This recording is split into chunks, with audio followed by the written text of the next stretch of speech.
una defensa de gran testimonio. Acusaciones contra Pablo vinieron muchas. Acusaciones contra cada uno de los creyentes, contra cada uno de nosotros pueden venir. También buenas defensas. También defensas que presentan un buen testimonio. Y este caso es uno de ellos. Observemos Hechos, capítulo 24 y versículo 10, porque en los versículos que veremos hoy observaremos la defensa que Pablo presenta ante Félix. Desde el versículo 10 vamos a observar Hechos, capítulo 24 y versículo 10, en esta reflexión que tiene como título Una defensa de gran testimonio. Leemos en el versículo 10. Habiéndole hecho señal el gobernador a Pablo para que hablase, él respondió. Esto es lo que responderá Pablo. Porque sé que desde hace muchos años eres juez de esta nación, con buen ánimo haré mi defensa. Ahora es el turno de Pablo para realizar su defensa. Pablo también inicia con una introducción de exaltación al gobernador, pero una exaltación mucho más moderada, pero también veraz, pues este hombre llevaba 5 años ejerciendo su cargo y Pablo apela no a las acusaciones que le habían hecho, sino a los hechos reales, confiando en que Félix sería un juez imparcial para el caso de Pablo, muy diferente a ese charlatán Tértulo, quien hablaba con calumnias y quien hablaba también con adulaciones falsas de un Félix que no existía. Entonces, de aquí aprendemos que la cortesía y la veracidad van de la mano. Pablo, por tener el Santo Espíritu dentro de sí, no iba a caer en lo mismo que su acusador, pero tampoco iba a dejar de ser cortés, iba a dejar de ser respetuoso e iba a dejar de ser veraz. El versículo 11 nos dice, como tú puedes cerciorarte, no hace más de 12 días que subí a adorar a Jerusalén. Entonces ahora Pablo señala datos concretos, fechas precisas que permitirían la verificación de los hechos. Félix, por ser conocedor de la religión judía y de las festividades nacionales de Israel, sabía que las fechas dadas por Pablo tenían luces de veracidad. El versículo 12 nos dice, y no me hallaron disputando con ninguno, ni amotinando a la multitud, ni en el templo, ni en las sinagogas, ni en la ciudad. Pablo había subido a Jerusalén con un único propósito. Su propósito era adorar. Nadie podría demostrar que le habían encontrado disputando con algunos en el templo. Nadie podía probarle de que él estaba amotinando a la multitud. No. El versículo 13 dice, ni le pueden probar las cosas, ni te pueden probar las cosas que de ahora se me acusan. Los acusadores podrían presentar cargos contra él, pero el problema que tenían era la imposibilidad de probarlos. El versículo 14 dice, pero esto te confieso, que según el camino que ellos llaman herejía, así sirvo al Dios de mis padres, creyendo todas las cosas que en la ley y en los profetas están escritas. Y este es el versículo central. ¡Qué preciosa verdad encontramos allí! Él no era un cabecilla de una secta, por lo tanto no era un delincuente de una religión ilícita. Al contrario, era el seguidor de una persona que había dicho ser el camino.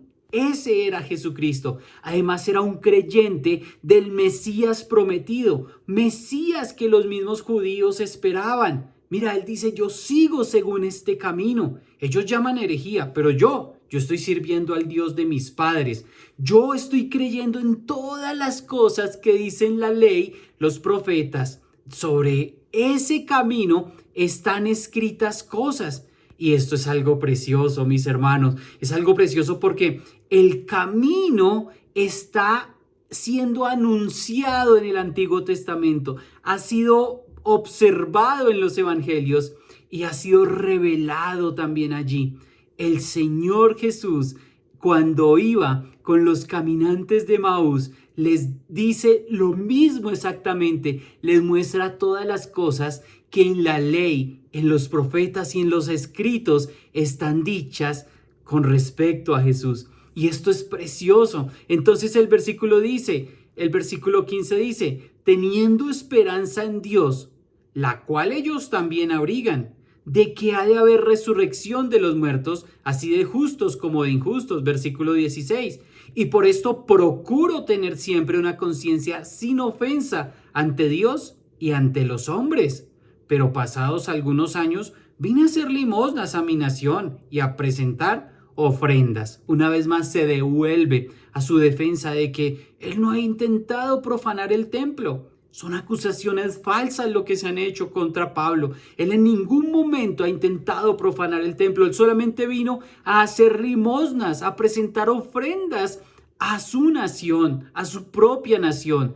Y estos mentirosos habían dicho que él había intentado profanar el templo, lo cual era un delito.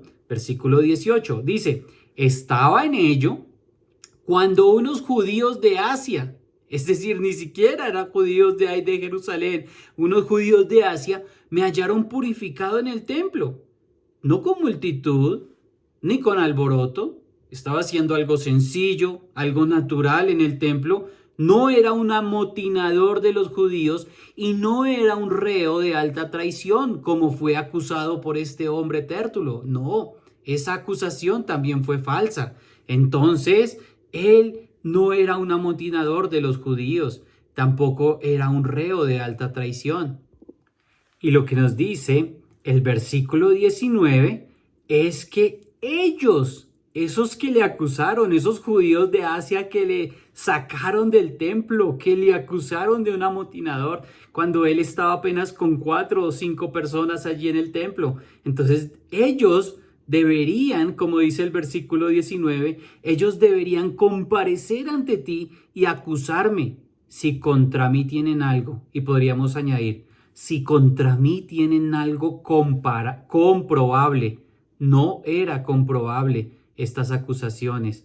En cierta manera, ahora involucraba como acusadores ilegales. Sí, ellos estaban siendo involucrados más bien en un verdadero delito, una acusación ilegal y un falso testimonio, ya que él había hablado con ellos en Jerusalén, él ya les había expuesto eso que él estaba creyendo, que no era un delito. Pero saben, cuando les habló de la resurrección, lo escucharon solamente hasta ese punto y entonces les ganó la ira y querían matarle.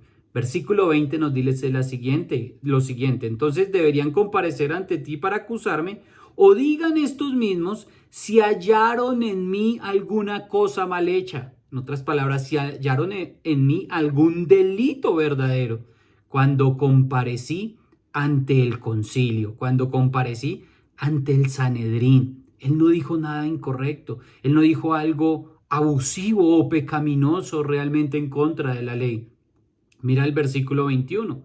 A no ser que estando entre ellos, prorrumpí en alta voz. Ese fue su delito. Alzar un poco la voz acerca de la resurrección de los muertos. Soy juzgado hoy por vosotros. ¿Podía presentar esa creencia un crimen? La respuesta es no. ¿Sabe por qué no? Porque la mayoría de los judíos la aceptaban. Porque la mayoría de los judíos albergaban la misma esperanza. No era un crimen el decir que yo creo en la resurrección de los muertos y que hubo uno muerto que ya resucitó. Pablo aprovecha una vez más ese momento específico para dar testimonio con respecto de su fe, ya que el evangelio que predicaba descansaba en la resurrección de Jesús. Cualquier momento era bueno para abonar el terreno con respecto al evangelio. Durante este tiempo estaría en Cesarea y tendría más de una ocasión para testificar a ese gobernador Félix. De allí que aprendemos un buen testimonio, mis hermanos. Aproveche cada situación, por difícil que pueda ser, para hacer un buen testimonio ante otros de su fe. Y recuerde que la veracidad y la cortesía siempre, pero siempre van de la mano. Buen día y bendiciones.